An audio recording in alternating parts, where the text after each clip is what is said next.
Welcome to Atlanta's Commercial Real Estate Show, brought to you by Bull Realty, the show for property owners and business leaders. Host Michael Bull brings you market analysis, advice, and opportunities around Atlanta.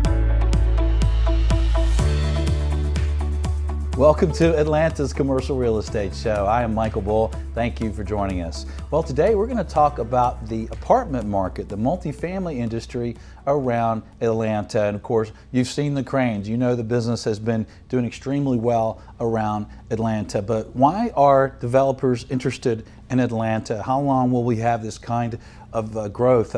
What are we seeing in new communities that's really attracting tenants? And I think it's attracting young tenants as normal, but I think these apartments sometimes are attracting even baby boomers who are downsizing and don't want the headaches of owning real estate. So please welcome my guest. It's Julia Watson, and she's Area VP with Bainbridge Companies, and she's here in Studio One. Julia, thanks for joining us. Michael, thank you for having me. I appreciate it. And you guys have communities all over the Southeast and I guess in other parts of the country, and you develop and you third-party manage and you buy properties. So and now you guys are coming to Atlanta. That's right. And you handle the Southeast. So why Atlanta? What brings you to lovely Atlanta? Yeah, well, I think we all know Atlanta is kind of the capital of the Southeast. Our footprint extends from the Mid-Atlantic down the East Coast into the Florida region, so I think it made sense for our next opportunity and expansion to run through Atlanta.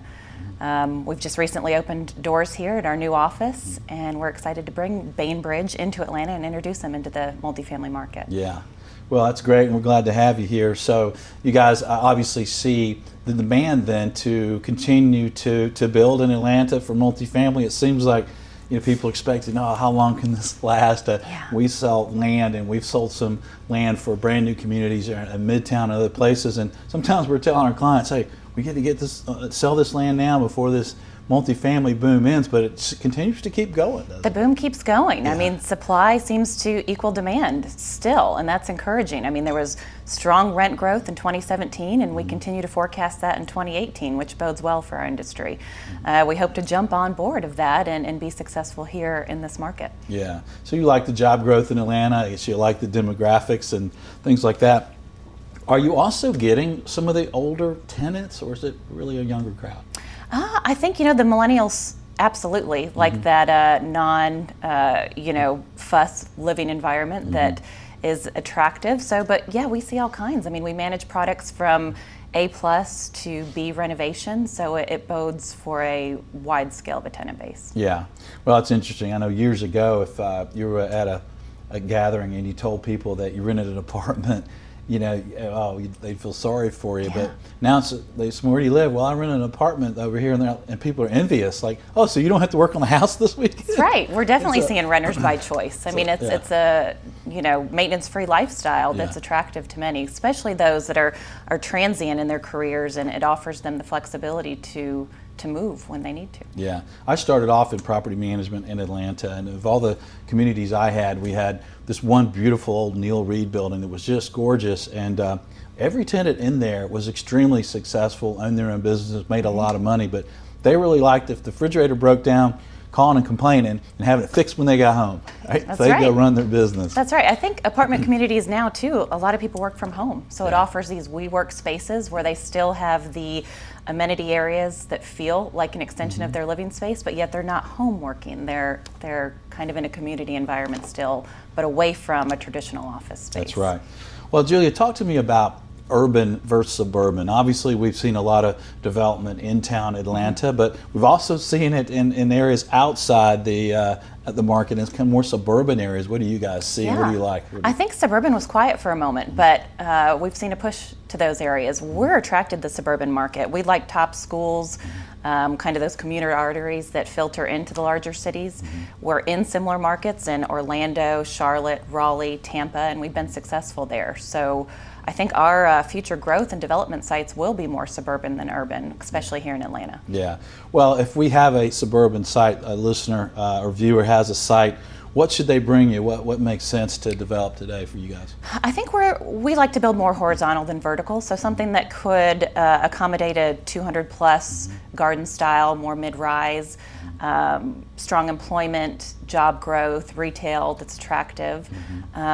I think just a common sense site that would be in a good area with a good tenant profile. Okay. And what about acquisitions? What are you guys looking for in acquisitions? And you also do third-party management, right? What kind of properties would you like to manage and like to buy? I think that same bucket would go for both acquisition and third party.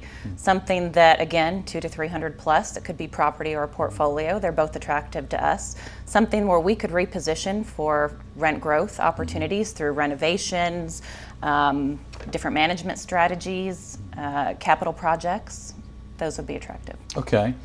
In your new communities, what keeps bringing the tenants in? Are you guys incorporating technology in these new communities? We are. I think we pride ourselves on building best in class on our new developments, and technology is huge. I think it's more of a function of, it's a necessity at this point. It's no longer luxury. It's definitely more expensive to install, but our renters seem to absorb that cost because it's expected. And so what kind of technology, what do I expect in one of your communities? Yeah, I think we used to be able to advertise a Nest thermostat and think that was, luxury. And now we're seeing more smart homes, all-encompassing. We have Bluetooth speakers and light bulbs and shower heads, smart locks, everything controlled from the touch of a smartphone. Wow, so millennials are going to come in there and just be super excited? That's right. I think or really, so. anyone. Anyone. We were talking earlier, my mom went to a senior house and it was brand new, and I expected a lot more technology than I saw there. So it's good to see. It's become the expectation for sure. Yeah. I think we all expect great technology today in commercial real estate and in our buildings. Well, what else would you leave our Atlanta audience with related to multifamily today? Well, I think we're just excited to be here. We opened our doors here roughly 6 months ago. We're looking to make a push into the Atlanta market. I'm excited to lead that charge here and introduce Bainbridge to Atlanta, and we look forward to growth and opportunities. Well, welcome, and thanks for being on the show. Thanks for having us. We appreciate it. And thanks for joining us. If you'd like more information on the Atlanta multifamily market, the value of a property or an acquisition opportunity, let us know. Thanks for joining us.